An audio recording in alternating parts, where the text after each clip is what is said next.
সালের 5ই আগস্ট বাংলাদেশের ছাত্রদের গণ আন্দোলনে ক্ষমতাচ্যুত হলেন প্রধানমন্ত্রী শেখ হাসিনা। তড়িঘড়ি মাত্র 45 মিনিটের মধ্যে নিজের বাসভবন থেকে সেনা হেলিকপ্টারে করে তিনি পালিয়ে আসেন ভারতে। পতন হয় বাংলাদেশ সরকারের। আশ্চর্যজনক এবং কাকতালীয়ভাবে এই আজ থেকে 49 বছর আগে এই আগস্ট মাসেই সেনা অভ্যুত্থানে খুন হতে হয়েছিল শেখ হাসিনার বাবা তথা স্বাধীন বাংলাদেশের প্রথম রাষ্ট্রপতি মুজিবুর রহমানকে। তাকে সপরিবারে খুন করেছিল বাংলাদেশের সেনা। প্রাণে বেঁচে গিয়েছিলেন হাসিনা এবং তার বোন। আগস্টের সেই উত্তাল বাংলাদেশের পরিস্থিতি অতীতের স্মরণীবে ফিরে দেখা যাক। 1971 সালের মুক্তিযুদ্ধের ঠিক 4 বছর পর 1975 সাল। বাংলাদেশে তখন মুজিব সরকার, সে দেশের রাষ্ট্রপতির পদে আসীন স্বয়ং মুজিবুর রহমান। ঠিক সেই সময় বাংলাদেশের সেনাবাহিনীর একাংশের মধ্যে মুজিব সরকারকে ঘিরে সৃষ্টি হয়েছিল অসন্তোষ। সেনাবাহিনীর একাংশ পরিকল্পনা করেছে কোনো মতে সরকারকে ফেলে দেওয়ার। চলছে মুজিবকেও হত্যার পরিকল্পনা।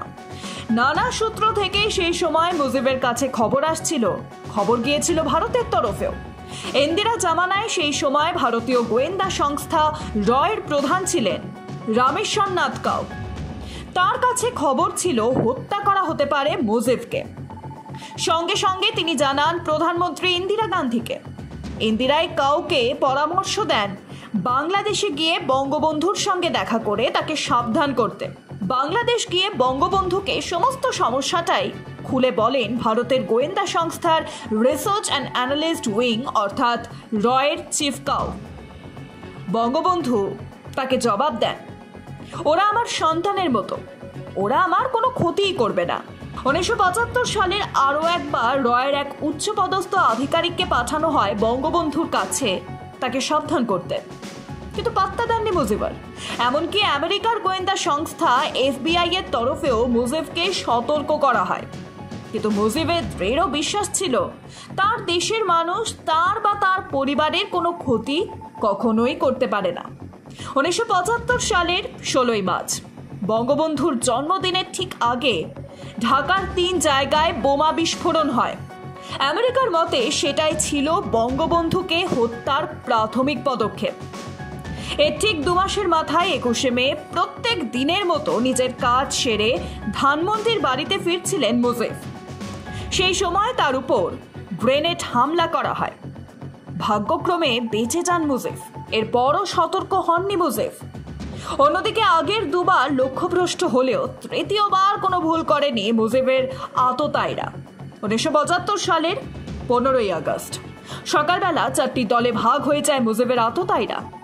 14ই আগস্ট রাতে একই ধানমন্ডির বাড়ির 3 তলায় একই ঘরে ঘুমোতে যান মুজিবুর রহমান, তার স্ত্রী বেগম মুজিব এবং তাদের কনিষ্ঠ সন্তান শেখ রাসেল। 4 তলায় ছিলেন মুজিবের আরেক ছেলে কামাল এবং তার স্ত্রী সুলতানা কামাল। 3 তলারই অন্য একটি ঘরে ঘুমোচ্ছিলেন বঙ্গবন্ধুর আরেক সন্তান জামাল এবং তার স্ত্রী রোজি। অন্যদিকে মুজিবের ঘরের ঠিক সামনে ব্যালকনিতে ঘুমোচ্ছিলেন বাড়ির 2 কাজের লোক রোমা এবং সেলিম। আর একদম নিচের তলায় ছিলেন কয়েকজন গৃহকর্মী। 15ই আগস্ট ভোরবেলা ঘড়ির কাঁটায় তখন ভোর 5টা বাজে। ঘুম ভেঙে হন্তদন্ত হয়ে দরজা খুলে বেরিয়ে আসেন বেগম মুজিব। পরিচালক রোমাকে ঘুম থেকে তুলে বলেন তার ভাইয়ের বাড়িতে নাকি হামলা হয়েছে। রোমা ছুটে যান বাড়ির সামনের দিকে। দেখেন বাড়ির দিকে গুলি চালাতে চালাতে ছুটে আসছে কয়েকজন আততায়ী। বাড়ির ভেতর ছুটে গিয়ে রোমা তখন একে একে সব সদস্যদের ঘুম থেকে তুলে হামলার কথা জানাতে শুরু করেন। মুজিবের ছেলে শেখ কামাল, শেখ জামাল তখন একে একে নেমে আসছে নিচে। বঙ্গবন্ধু বাড়ির ভেতরে রিসেপশনে গেছেন নিজের আত্মসহায়কের সঙ্গে কথা বলতে। এরই মধ্যেই গুলির আওয়াজ আর কামালের আর্তনাদ শুনতে পান তিনি। আহত ছেলের আর্তনাদ শুনে সোজা নিজের ঘরে ঢুকে পড়ে দরজা বন্ধ করে দেন মুজিব। সঙ্গে সঙ্গে বন্ধ হয়ে যায় গুলির শব্দ। এরপর দরজা খুলে বাইরে বেরিয়ে আসেন তিনি এবং সঙ্গে সঙ্গে তাকে ঘিরে ধরে আততায়ীরা। মুজিব তাদের বলেন, কি চাও তোমরা? আমাকে কোথায় নিয়ে যেতে চাও? মুজিবকে টানতে টানতে সিঁড়ির দিকে নিয়ে যায় আততায়ীরা। কয়েক ধাপ নিচে নেমেই সোজা মুজিবকে লক্ষ্য করে চলে গুলি। সিঁড়িতেই রক্তাক্ত অবস্থায় লুটিয়ে পড়েন বাংলাদেশের প্রথম রাষ্ট্রপতি জাতির জনক শেখ মুজিবুর রহমান। বাড়ির বাকি সদস্যরা ততক্ষণে মুজিবের ঘরে ঢুকে আশ্রয় নিয়েছেন বাথরুমে। মুজিবের ভাই শেখ নাসের হাতে লেগেছে গুলি। তার ক্ষতস্থানে নিজের শাড়ি দিয়ে বাঁধন দিচ্ছেন বেগম মুজিব। কিন্তু ততক্ষণে আবারও 3 তলায় ঢুকে পড়েন আততায়ীরা। দরজা ভেঙে প্রত্যেককে বাথরুমে ঢুকে বের করে নিয়ে আসে নিচের তলায়। সিঁড়িতে মুজিবের রক্তাক্ত নিথর দেহ পড়ে থাকতে দেখেন বেগম মুজিব। আততায়ীদের চিৎকার করে বলেন, আমি আর কোথাও যাব না, আমাকে মেরে ফেলো। এরপর তাকে একটি ঘরে ঢুকিয়ে দেওয়া হয় আর তার পরক্ষণেই শোনা যায় একটি গুলির শব্দ। মুজিবের 10 বছরের শিশুপুত্র রাসেলকেও রেহাই দেয়নি আততায়ীরা। ভয় কুঁকড়ে থাকা রাসেল তখন কাঁদছে, বারবার আততায়ীদের বলছে, আমাকে মায়ের কাছে নিয়ে চলো। যা শুনে এক আততায়ী রাসেলের হাত ধরে টানতে টানতে বলে, চল তোকে তোর মায়ের কাছেই নিয়ে যাব।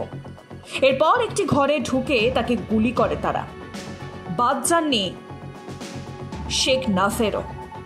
তিনি মুজিবের ভাই, এই পরিচয় পাওয়া মাত্রই তাকে গুলি করে। এরপর ধানমন্ডির বাড়ির সামনে এসে থামে একটি সেনা ট্যাঙ্ক। তার ভিতর থেকে বেরিয়ে এসে কয়েকজন জিজ্ঞাসা করে, ভেতরে কি হয়েছে? ভেতর থেকে উত্তর আসে, সব শেষ। সেই সময় ভারতে থাকায় বেঁচে যান মুজিবের 2 কন্যা শেখ হাসিনা এবং শেখ রেহানা। 49 বছর আগে 1975 সালের 15ই আগস্ট যে ইতিহাস শুরু হয়েছিল, 2024 সালে সেই আগস্ট মাসের 5 তারিখে পূর্ণ হলো ইতিহাসের এক বৃত্ত। গত 5ই আগস্ট আন্দোলনকারীরা দখল নেয় বঙ্গভবন এবং মুক্তিযুদ্ধের জাদুঘর। ভাঙা হয় রবীন্দ্রনাথ থেকে শুরু করে মুজিবের মূর্তি। লুট হয় হাসিনার বাসভবন, লুট হয় সরকারি সম্পত্তি।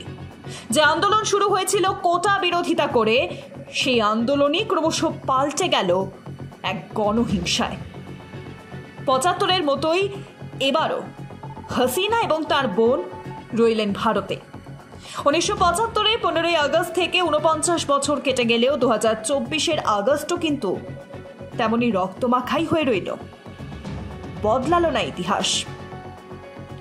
Bureau report, Ritam Bangla.